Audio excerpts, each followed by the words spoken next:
Recording in progress.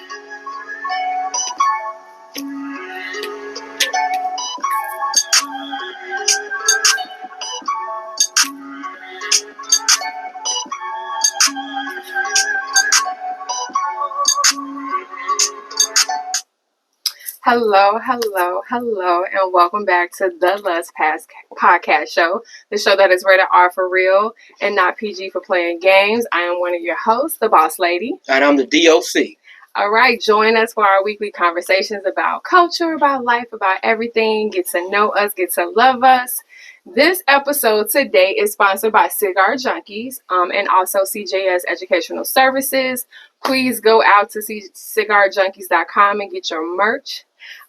Before we jump in this episode, first of all, happy Juneteenth, and how are you doing? I'm doing fabulous on this Juneteenth holiday. You know what I'm saying? I see you get the head on, make our president. This is make our president black again, not make America great again. Make our president black again. You know what I'm saying? So on this Juneteenth, it's about everything celebrating Black history. First Black president, Juneteenth. That whole thing about getting out of that, being a resilient people. That's what Juneteenth represents to me, that Black folks, African folks, are a resilient group of people to still doing what they need to do in order to survive the onslaught that's daily being heaped upon them. So with that being said, though, let's get into this show. We got a really special guest today. Yes. So today we are talking about not just college football, but college athletes, the whole sport world, among some other things, some mental health issues. And we are all doing that with one of the D.O.C's old friends. So before we get into any introductions, let us get Mr. Jackson into this podcast with us. So we will be admitting him. Yeah.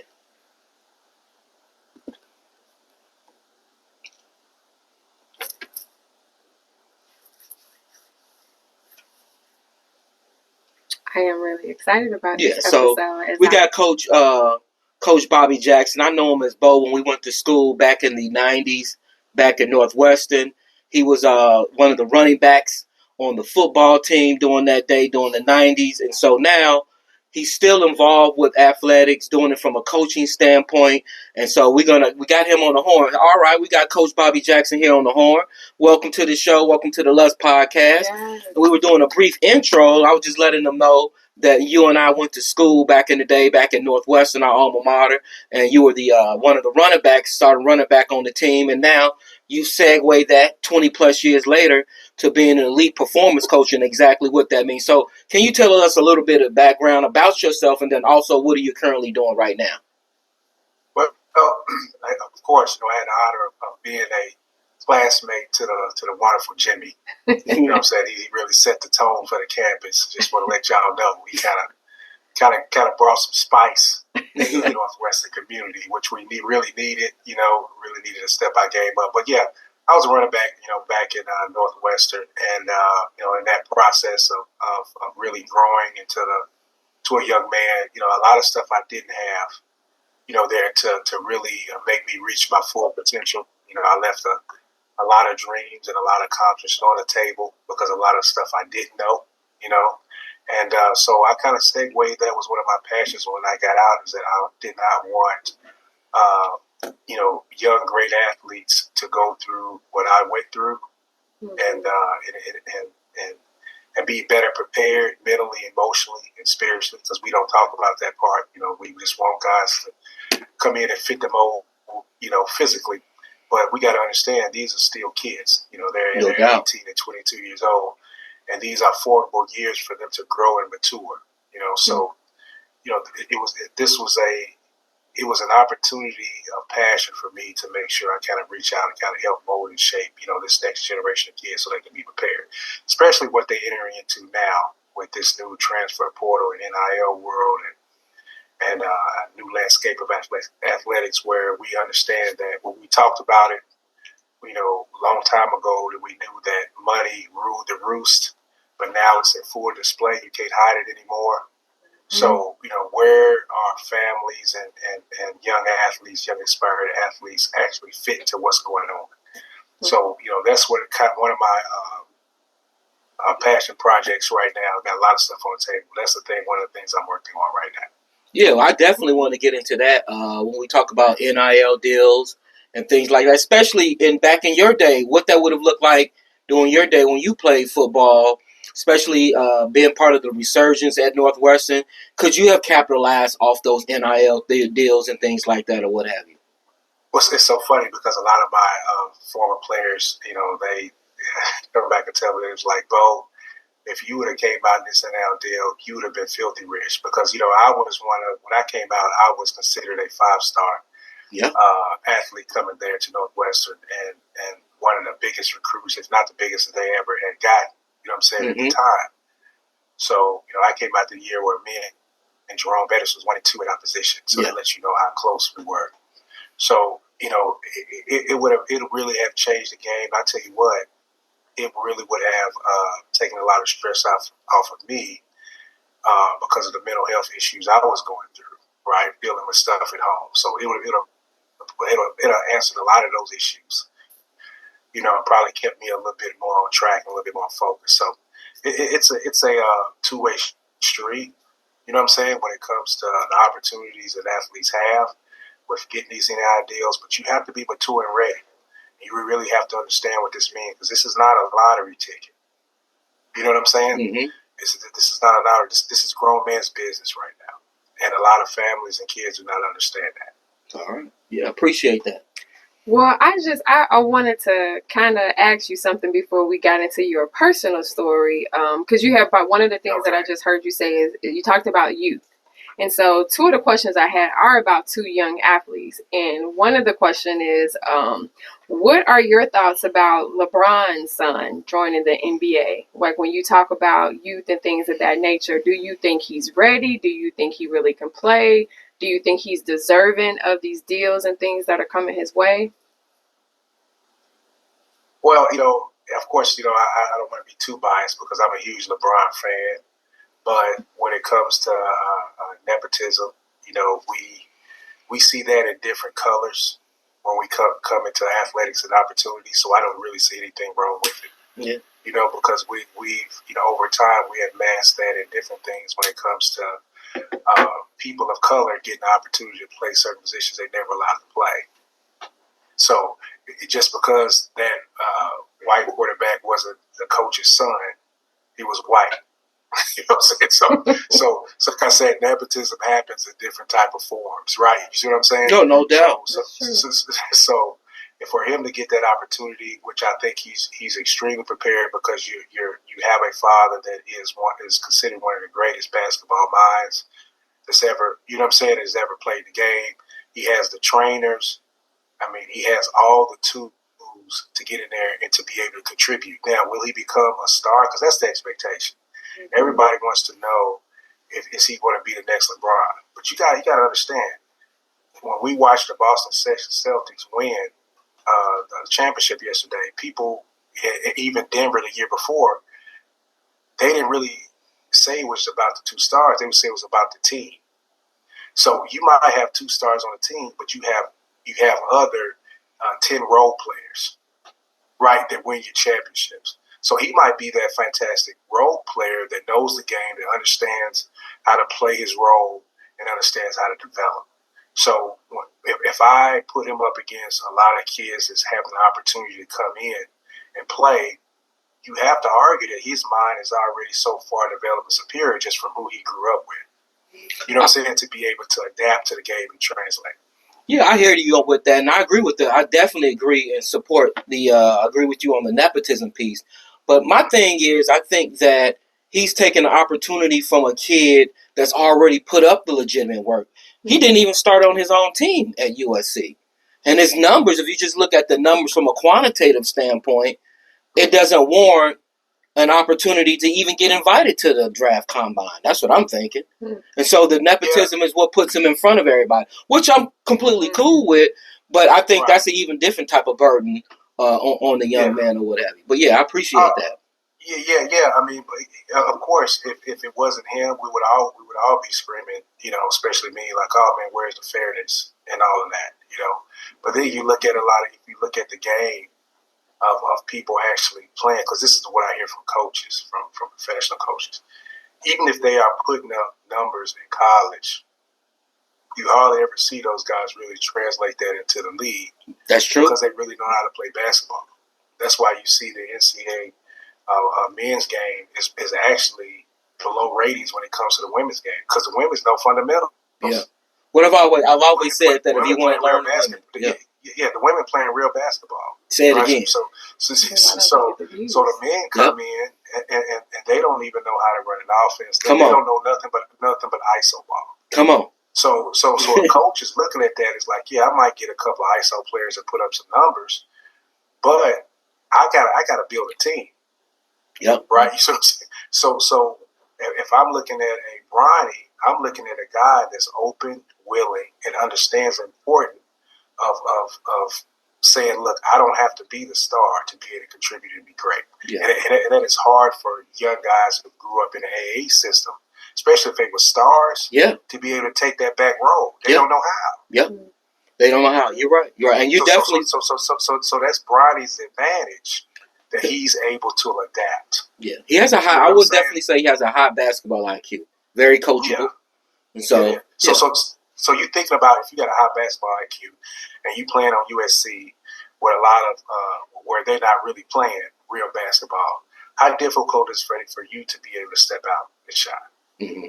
It's hard. Yeah, it's difficult, especially him coming out from the illness. He couldn't step and run as hard as he could, but still, it's not going to mesh with him. So, to be honest, if I had a choice for him to go actually play pro ball, I would go tell him to go play overseas and then come back.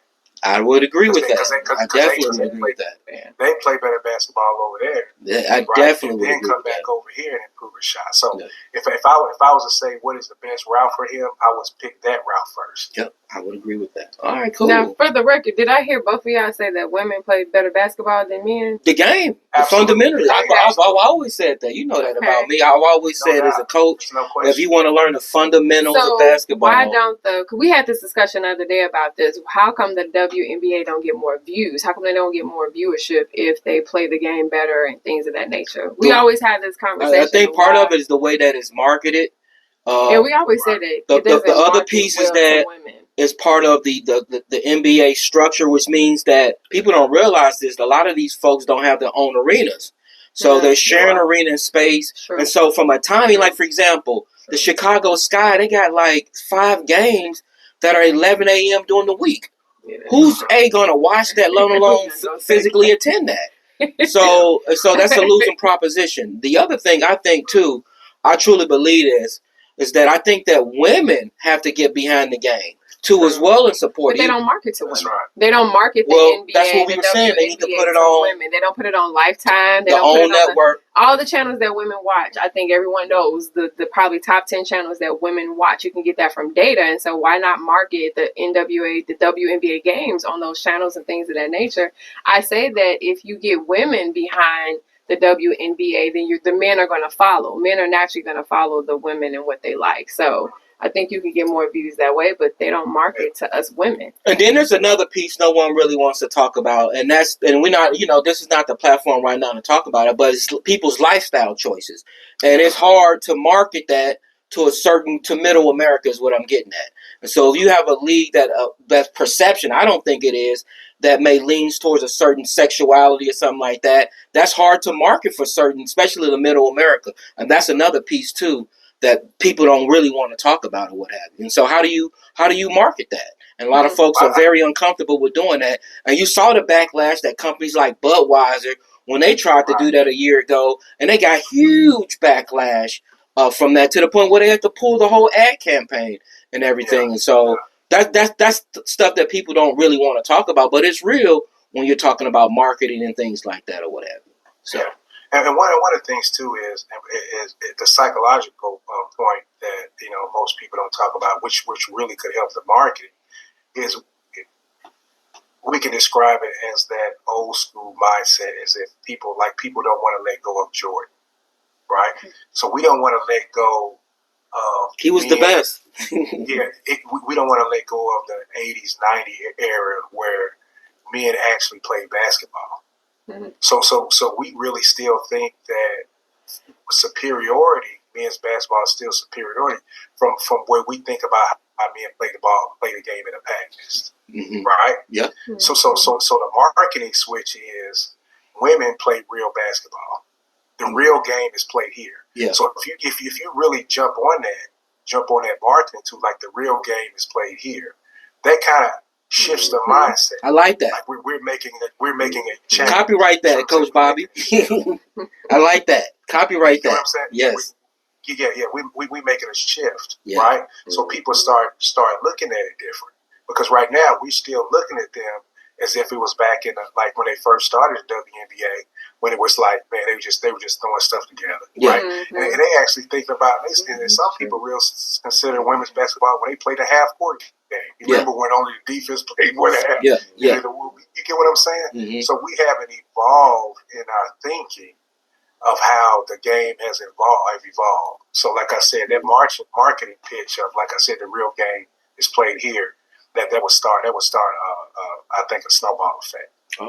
Because the deal is, Jimmy, you know what it all comes down to? Vegas don't care who's winning if that best can come in. Yeah, they don't care. Yeah, you know what I'm saying? So the benefit of making that market switch is, shoot, Vegas and gonna love it. The bettors gonna love it. Yep. And that's what's happening now. There's big money being made on the WNBA now. Yeah, so it's another revenue stream now. So they're loving it. Absolutely. So they're going to push it as much as they can now. Yeah. Absolutely. So it's time to make that psychological switch. Yeah. You know? Okay. Cool. I appreciate that. So I have a question. You talk about there's this new era of college football relationship dynamics and things of that nature. So I wanted to ask you, what were those dynamics of college football when you played, and are those dynamics still there now with how college football is played now? Or sports in general? Well, I tell you that is a layered question, but it's very relevant. I mean, to what's going on. Like when I came up, I give you a broad scope of it. When I came up, you signed your letter of intent. You knew you had 4 years guaranteed. You know, as long as you didn't do nothing crazy and stupid. You know what I'm saying? So 4 years work guaranteed? Yeah. It was my guarantee to you. All right. And it was already understood, because otherwise, you as a school, a Power 5 school, you can't not guarantee it, because that's going to hurt your recruiting. Yeah. Mm-hmm. Right? So they had to play that game.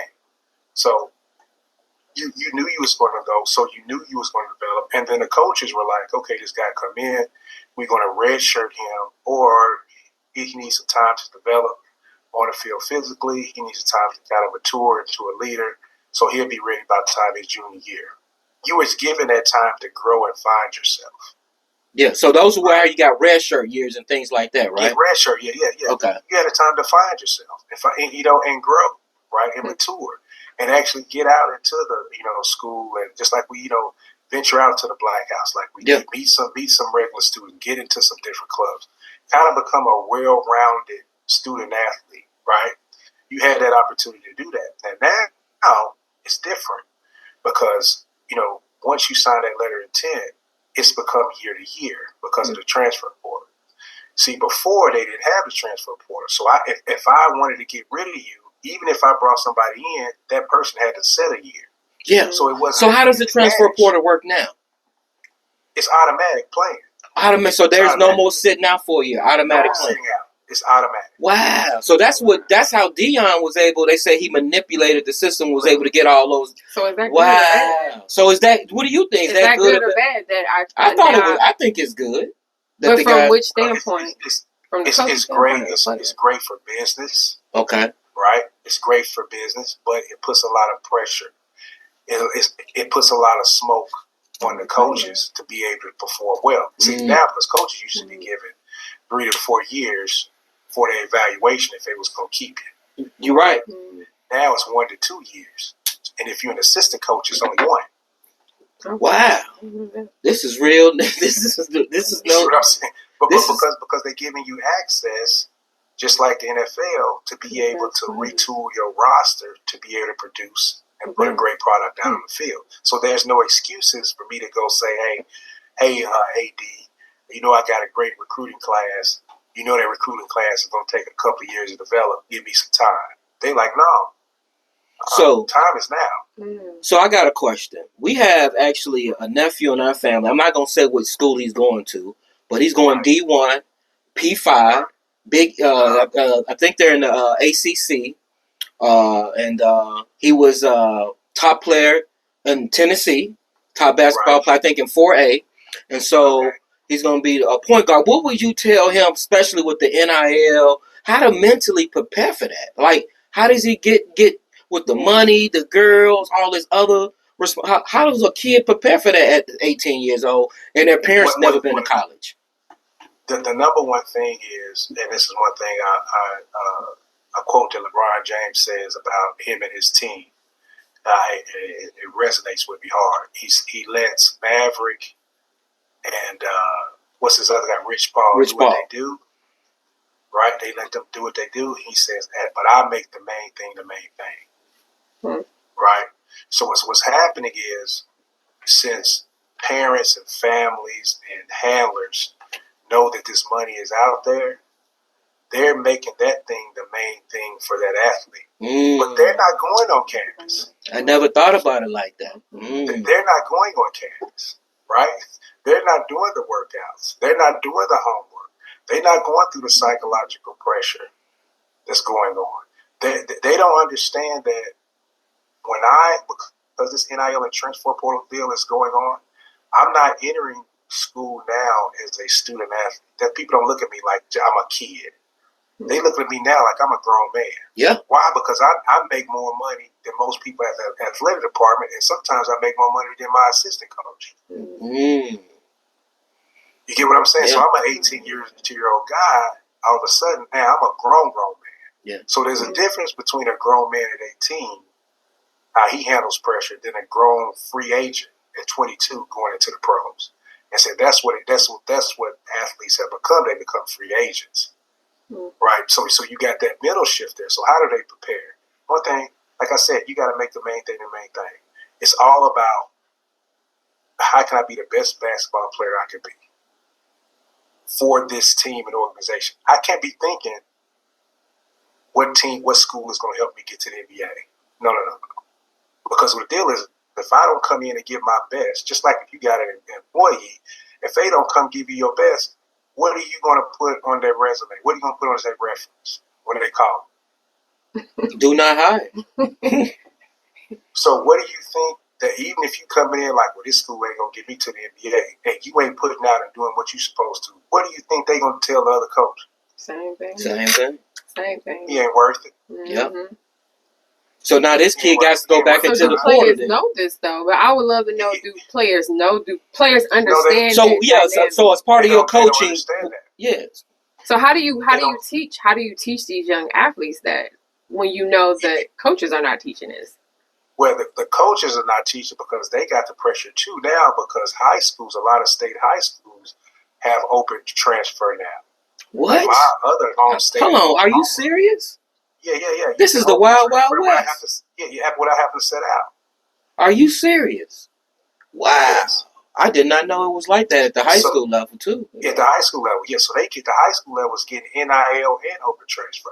I did not know that. I knew they had started the NIL. So I got a quick question with the NIL. What does that money look like? Like, we know about the Shador with Dion's and Peyton Manning's son with the type of money they're getting, but what is like a regular Joe on the football team? He's like playing. He's like, I don't know, the second string linebacker or something. What does that look like for him or her? It depends on where he transferred from. Okay. So say if he was at another Power 5 school and they say, hey, we want to transfer him to come in and compete for this position, right? He might, get $250,000. Wow. Right? $250,000 for that. But like a regular guy, just like, just coming in, he might get 50, 60, 80 grand. You know what I'm saying? That's what I heard. That's low on totem pole. But like I said, but the other guys, they get about transfers coming in to add depth, playing depth. They get about $250,000. You know what I'm saying? Wow. And this is at a P5? The premium positions that's getting the most money are quarterbacks and defensive linemen and edge rushers. Backs. No, they get premium dollars.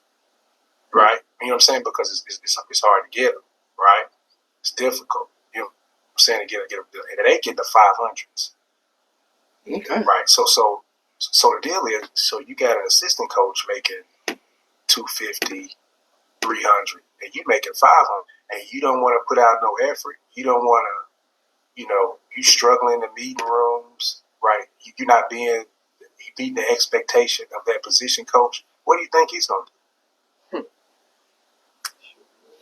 You get what I'm saying? So the whole relationship dynamic between where I used to come up, where you got into college, you got a position coach, that was your mentor. Yeah, he helped grow you up. Yeah.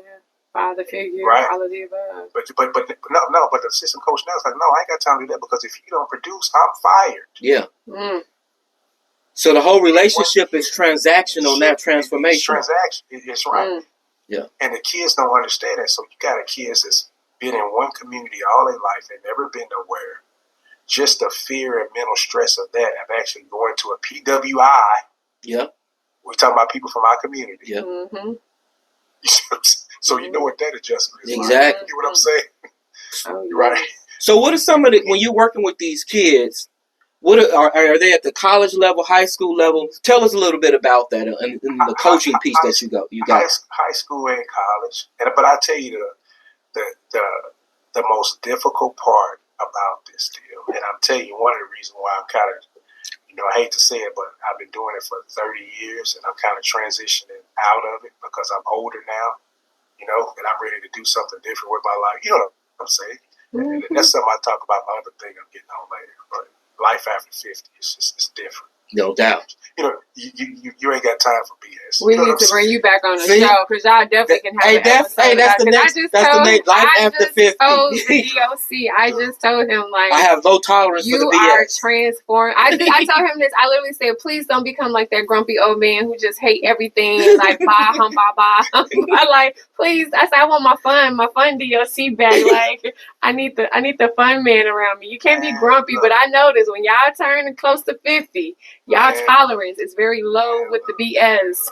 Low with the BS. Ain't trying to hear that. You know what I'm saying? Ain't got time for that. But I said, but the biggest hurdle to getting to the kids are the parents. Oh yes. That's my struggle. From two people who work in education fields, yes, you could do 16 hours. That's my struggle. Because if the parents don't take it seriously and don't team up with me, they won't make the kid. They won't pressure the kids to make it serious, because this is new information for a kid. I don't blame a child, because he's still a child, and these are very complex things for him to understand that they really can't even fathom or think about. They can't even imagine a life being away from home. Yeah. So for me to tell them that, hey, when you going to leave home in a few minutes, they're going to treat you like a grown man, they don't have no clue what that means. But that parent does. Yeah. That parent understands what that means. But if they don't back that up, and then ask me, how do I set up infrastructure so we can start preparing this? Yeah. It's all for naught. Yeah. Yeah. That's one of the things. It's like I'm speaking Chinese to them, and they don't know what I'm talking about. They don't hear. They don't hear. You know what I'm saying? Yep. So it's difficult. So you understand that, y'all get that. Oh, definitely. So it's no different. It's the parent buy-in. The athletic environment is no different from the education. It's the same thing. The kids need a village, right? And they need a team around them to be successful. Now, if we look at our other counterparts, our other shades, our white players, they already have a team. Yeah. They know exactly what to do, exactly how to conduct themselves. You see what I'm saying? They know what to do with their money. They know how to talk to the coach. They know how to read, different interactions to be able to adjust and so on, so on. They know how to do that. And then they get guided all the way through, and that's why you see them more successful. Yeah. Right? Yeah. So can I ask you a question on the opposite end of that spectrum, though? Yeah. So how do you deal with the parents of, I don't know how to say this to sound nice, but the kids who suck, the kids who are not good at a particular sport, but in their head, they're good, they're going to the pros, they're this, but you don't necessarily see that, or you see it takes a lot of work. How do you deal with those kids and those parents? And then they both don't meet the dream, the parent nor the kid. And so I've seen parents where they just look at the kid like a piece of trash now.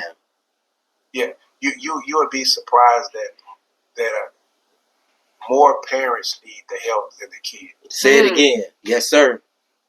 They need a lot of therapy and a lot of coaching more than the kid. Right? That's deep. So what you do to get their attention is because they think they know everything, and they try to live on this dream and press on this dream through their kid. Yep. Mm-hmm. But the thing that rings a bell on them is like, okay, what type of relationship do you want to have with your kid through this process when it all falls down? Because the kid would look at you and he's gonna have some strong animosity. You done took me down this road. I've wasted all this time. I don't know who I am. I haven't developed any other skills. What do I do now? That's deep. Yeah. When you say it like that, it's deep. Yeah. You see what I'm saying? But because that's the thing, it sounds deep, but that's the thing that they're going to be dealing with behind closed doors. And you can fake the funk in front of me. I'm like, yeah, oh man, he got an offer. He got so. No, if he continue to work hard, I don't care how hard he work. He ain't going. You know what I'm saying? Yeah. You sound like he said you ain't going. You sound like him. But that would be okay for the kid if the kid developed other options. And that's the other piece, to develop other options. Developing other options. Right. And I hate to even say the word options, because if you think about it, if athletics didn't work or you wasn't good enough, that was never an option. Yeah. So you really never developed your true self and what you really are, what you really talented. So you really never found a avenue at all, right? So just think how destructive that relationship between that parent and that kid is going to be after it all falls down. Yeah. Yeah. Especially if it's a single mother. Yeah. Okay, please elaborate. Because the boy already lived, because I've lived this, where you got a lot of pressure on you that you're supposed to be the savior of your family and your community. So that's a whole different type of mental piece going on right there. Not only just the performance, you said just the performance people, and on top of that, now you're literally the savior of this whole unit. Yeah. So you done failed them, right? Your whole identity in your community is that thing that you didn't become, right? So what do you think the mental disorder is going to happen in that thing? I don't know. I haven't been there. Yeah. I know what it looks like. Yeah. You know what I'm saying? You know, that sounds like my man Brandon Dawson. Yeah. From but is it even fair to ask? Are the experiences totally different from an athlete coming from a single household versus a two-parent household? Oh, yeah, I would think so.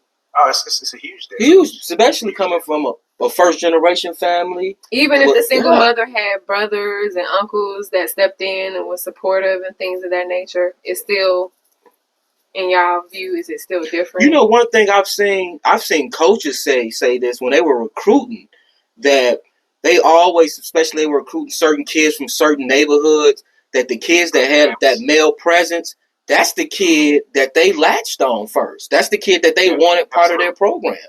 That's the kid that went to the top of the recruiting priority list. And they were open with that. Yeah. And they take that more seriously now than ever, but like you said, because now they can't miss. Yeah. You see what I'm saying? We're not developing players no more. We're not redshirting anymore, so I can't miss. Yeah.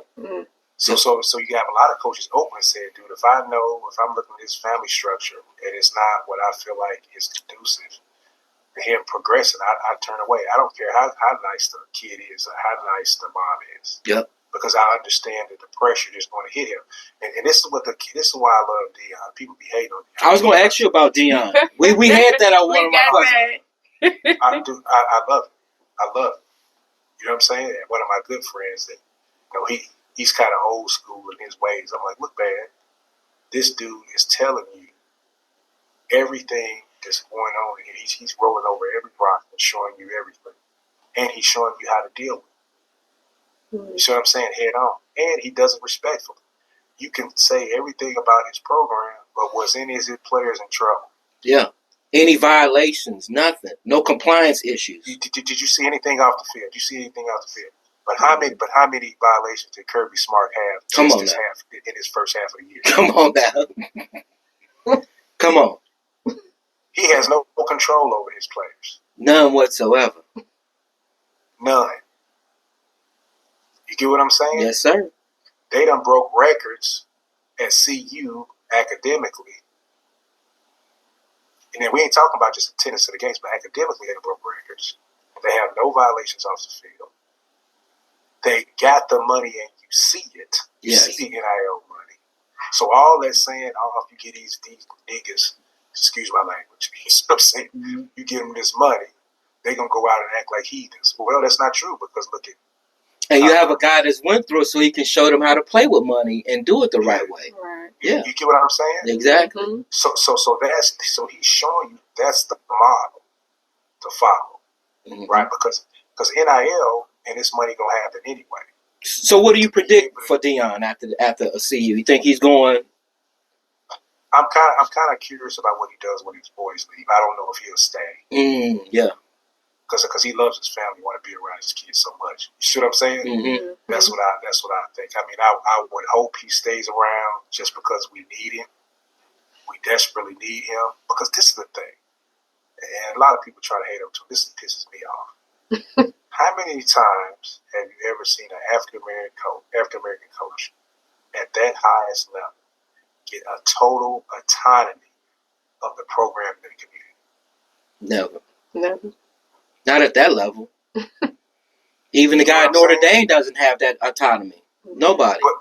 But and it goes to show because if they don't have that buy-in and control of the community of the program, they can't do what Nick Saban did. Yeah. Right? He insulates failure, so people are gonna continue to believe in it. Right? So if you got most of us who got an opportunity. We barely even knew they was head coaches at their team. Yeah. They didn't have a voice. You see what I'm saying? They didn't have no type of personality. They didn't have no type of. It was almost like a token job. Yeah. Right. So they was easily expendable, and you don't even remember them. Yeah. You know how many black coaches Colorado had? They had a whole lot of. You don't even know their name. Sure don't. In the past 10 years, they had like 3 of them. You don't even know their name. Yeah. The other thing I like about Deion is that he has that umbrella too of other coaches that he's bringing up under him too. That's going to go all out around the. That's the other thing I like. Total autonomy. Yeah. Right. So he's created a culture and a brand and a personality over that team that even if he failed a little bit, the board is going to look like. Colorado Buffalo is prime. That's our personality now. We just have to roll through it. Just like, you had the bad years of Patino. Yeah. Or even Calipari or so-and-so. They'd be like, dude, he is us. So we can't break that personality. You see what I'm saying? Because when people see that, they see that, but we never had that. So to see him do it and do it well and do it with integrity, I'm like, come on, man. That's a perfect example for other brothers who get an opportunity for other schools to be like, hey, dude, I'm going to give you the keys. Mm-hmm. Because a lot of times we don't get those keys. Yeah. You see what I'm saying? We get stipulations attached. Yeah. You're right about that. Especially after what happened with my man at Michigan State, what he got caught up with. Oh, absolutely. Come on, man. So, come on. Anybody, we know if there was other shade, they would have protected that. They would got that thing about it that you never even heard about. You sure would? Come on. So true. Yeah, he got off of FaceTime. He got cut down off of FaceTime call. Come on, man.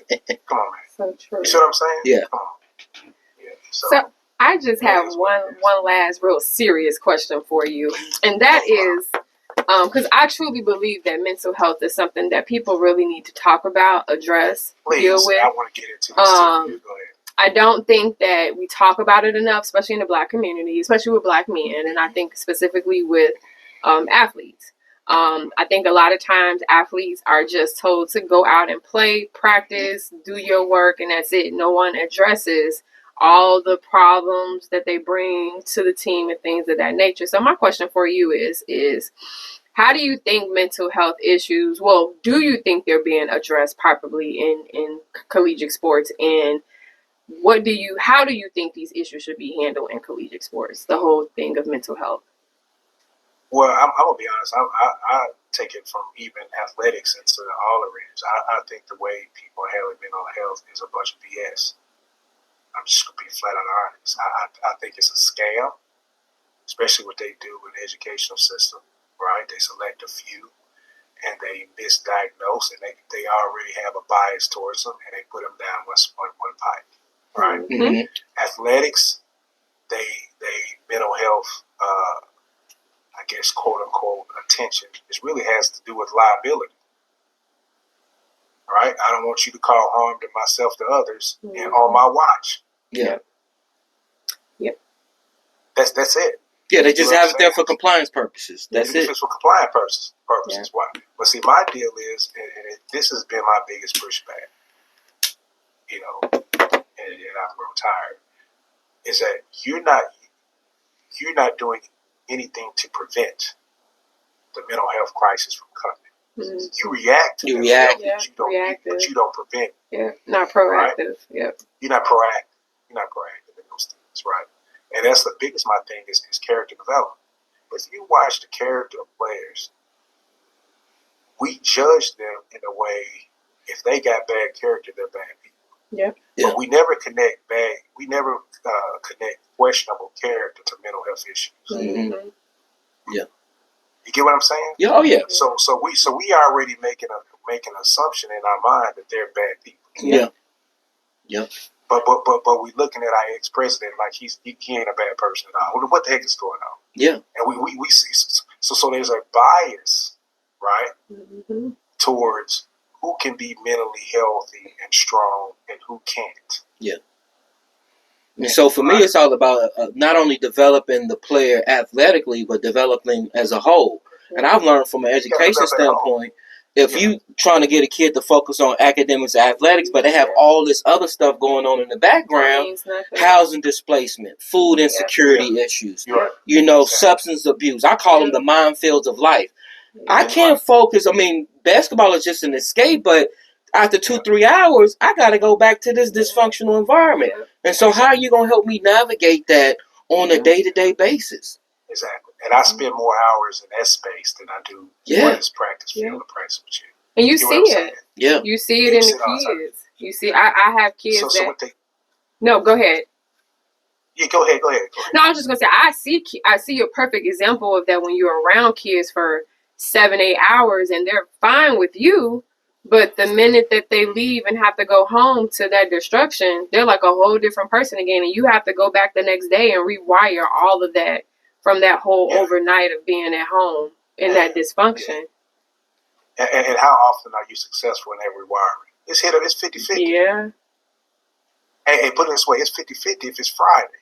If you're tired. It's true. You see what I'm saying? Yeah. So I used to run when I got out of college. I used to be a mental health tech. I worked at mental health institutions for 3 years, from ages 5 to 75. We had all different deals, and I used to run my business throughout the week, and I used to get my extra money on the weekends. So I used to run 32-hour shifts on the weekends, and it was tough because there was no programming on the weekends. It was all on me to make sure everything ran smoothly. During the week, there's programming. Oh, you go see a therapist, or you go to school, you go to school. But I had to make sure that everything ran smooth. So if you got through a weekend with no hiccups or no fumbles, you had a successful weekend. Yeah. Because you was up for the time that went up and you put them to bed. Right? But so the key was preparation. The key was be able to, as a leader, to be able to know so-and-so has this issue, so-and-so has that trigger, so-and-so, and you getting in front of all of those things, right? You're getting in front of all of them. So what I'm saying when it comes to athletics and coaches, the coaches ain't don't have any time to get in front of anything, right? They trying to keep their own job, right? And then you have these people working in the department, the athletic department, right? They have a bunch of women in there, not to be white women, talking to black players. So you don't ain't no black player gonna open up. You get what I'm saying? Oh, He yeah. ain't opening up. He just trying to get through. He gonna be like, yeah, whatever. Till he get home, he gonna smoke that joint. And that now we talking about and then now you get into other issues. Yeah. You see what I'm saying? Yeah, you keep it in. Yeah. So he's coping. Till he can't to that coping mechanism doesn't work anymore. Yeah. And all of a sudden he's smoking weed, and the coach was always so he don't talk to me. He gonna smoke the weed, but I also look at him. He got a bad character. So people's character is getting assassinated before they even get to the point of harming themselves. Yeah, that's deep. Definitely agree with that. You see what I'm saying? Yeah. So now you suffocating me and my character without giving me the opportunity to have a voice. And then you trying to send me somewhere because you afraid I'm going to off myself or off somebody else. There is nothing empowering going on. Does that make sense? Yes. Oh, yeah. There's nothing empowering going on. So that is my issue with athletics and so on. So it's like you don't want to put in the work to empower these young people. Because mental health is happening all the time. I tell people all the time, people think, I said, you ever notice when you talk about mental health, the first thing people do is they get quiet like it's something sad. Oh, so he's going to work on his mental health. They get, seriously, what's wrong with him? Yeah. Nothing's wrong with him. Yeah. Mental health is happening the moment my foot hits the ground every morning. Yeah. I'm thinking about stuff. Stuff is coming my way. I have to make sure I process it and put that stimuli in the right places. Yeah. It's no different than your physical health.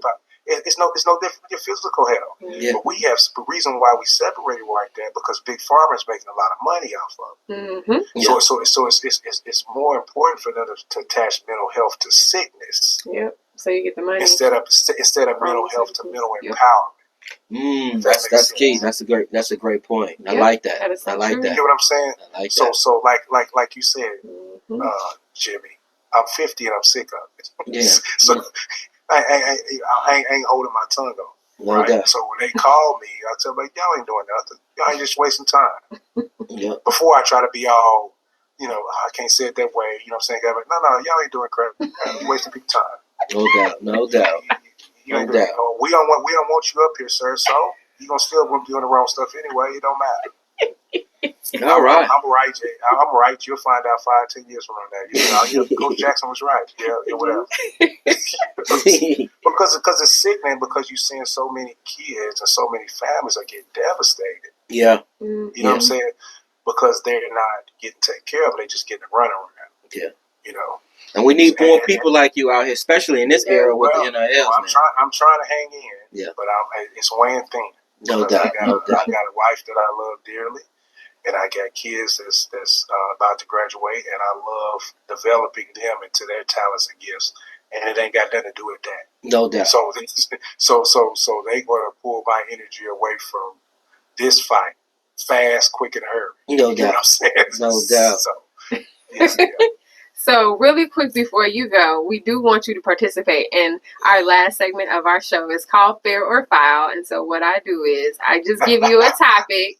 And you just say, if you like it, you say fair. If you don't. I got you, Jimmy.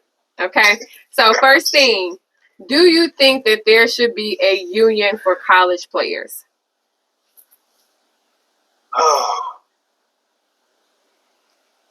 Because Northwestern started this. That's why the conversation really took off from a group of Northwestern fair players. I would agree that there needs to be a union if I know who the leadership is. Okay. So fair with stipulations. Okay. No, because this is important, right? Like we got this young cat, these white guys are starting that process. And the first school that they got to jump on board, this is fact, this is happening now, is UAB down in Birmingham. Okay. Alabama, Birmingham, with Trent Dilfer. He's the coach down there. I did not know that. He's doing it. He's trying to say that he always for the players, but he's doing it for recruiting reasons. Okay. Whatever. You know what I'm saying? So these young white guys, they're talking about, we starting to unionize. Because this in the South. The South don't do unions. Yeah, exactly. So how that sound? Exactly. You know so if somebody say the South is doing some union, you need to be having a raise eye. Be like, okay, yeah, This is just like you got that white sheet over your head. Yeah, what are you really doing? No doubt. But what you really doing? But the point is, they got these guys barking that it's time now for the players' representation. The players need this, player that. But they don't understand that players like, yeah, we need that day for us, And it's like, okay. So that means at 18 years old, when you step on that campus as a student athlete, you're considered an employee. Are you ready to be a high-paying employee? Do you have the maturity? Do you have the bench? So you know what that means? That means all the mental health support that they have for you, that's going to shrink. Yeah. You get what I'm saying? Yeah. Oh, yeah. All that's on you now. Yeah. That's true. That is true. So anytime you ain't going to class on time, you being insubordinate, right? You know what I'm saying? You ain't hit the performance scales. Or we even got a guy who did everything he was supposed to. Did everything, was great. Coach came to him and said, hey, the guy that left us yesterday in the portal wants to come back, so we're going to have to cut you. And it's just like that. Just like that. Yeah. You see what I'm saying? So if you want this grown man's business, I got to make sure that my leadership is training me for this new environment. Not just giving me power that I don't even understand or I don't even have the capacity to hold. Yeah. Because at the end of the day, to be honest, I don't care how many unions you got. You ain't gonna be no more powerful than that university or that program. That's point blank. Okay. So we're going to be no more powerful. So we'll keep that fair, but with your explanation. Yeah. Okay. Next one. So of course, I probably know the answer to that, but players get a share of the TV revenue. We talking about college football players. Absolutely. Yeah. Absolutely, they get playing that revenue, right? Yeah. But I would like to see, like when it first came about, I want when it was in conjunction with the union, kids should be given that 4 years, right? But in that fourth year, that's when that money comes to them, and they can get a little bit. You see what I'm saying? So like that's like almost like a retirement thing. Yeah. Exactly. And once you finish, that's when that money comes to you. That'd be dope. That's dope. But because the thing is, you still need to grow and develop as a human being. That's being responsible. Like I don't understand how somebody got why would anybody have a $150,000, $200,000 car in an apartment parking lot? And we say that all the time here. With no garage. And we say that all the time here. Just say that. You'd be amazed. You see somebody with a Maserati in an apartment complex. In a subsidized housing in an apartment complex. I mean, come on, man. So the deal is, if you're stepping into this world of wealth and becoming a influential athlete for your community, you have to learn what that means and what that looks like. Yeah. True. You see what I'm saying? So whatever dream that you had, that you thought it would be, that's not how it works. For sustainability. No doubt.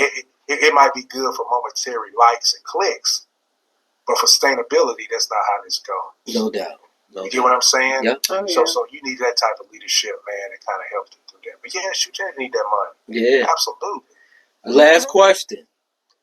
Is my man Christian McCaffrey the best running back in the NFL? Who's the best running back in the NFL right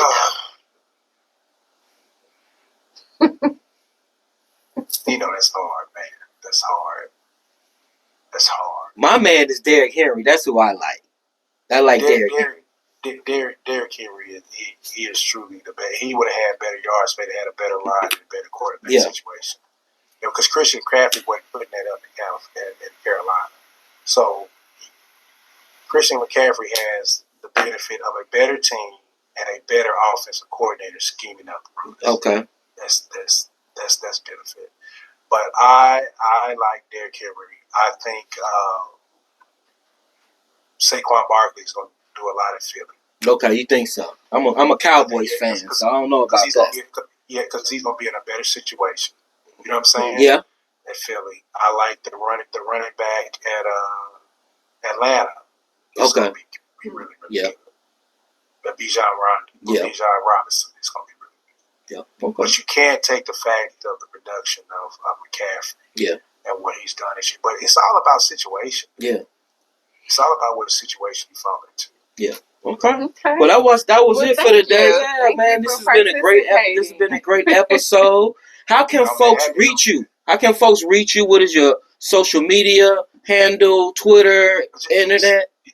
Yes. You can Coach BJ 42. That's my Instagram. Just hit me up on that thing. You want to find me, anything like that. Yeah. But you need to have me on when we talk about this 50 thing. We definitely would do that. We definitely we will do that. I promise you. I promise you this before the next month is over with. We're gonna have that episode because I have questions I need to be able to ask freely to men that are 50 and above or close to 50 and above. Because yes, it's real. I put it this way, we're not going to be, especially I'm not going to be bashing anyone too hard, but I'm just going to give you some things to think about because my grandmother.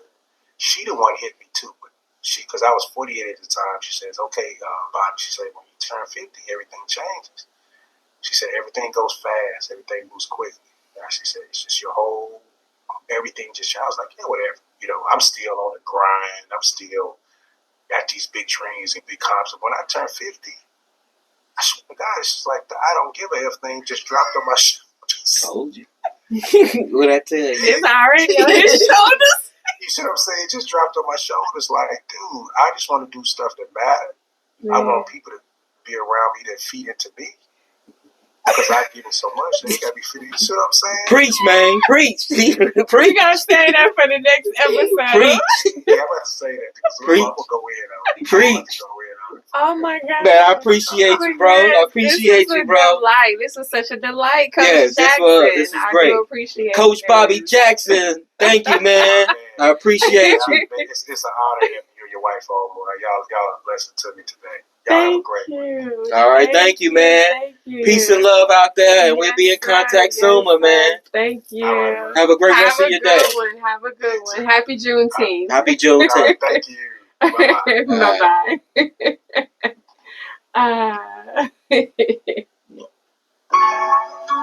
All right. Peace out. Peace out. We hope you enjoyed the show with Coach Bobby Jackson. You know what I'm saying? Hit that subscribe. Don't just like, subscribe. No doubt.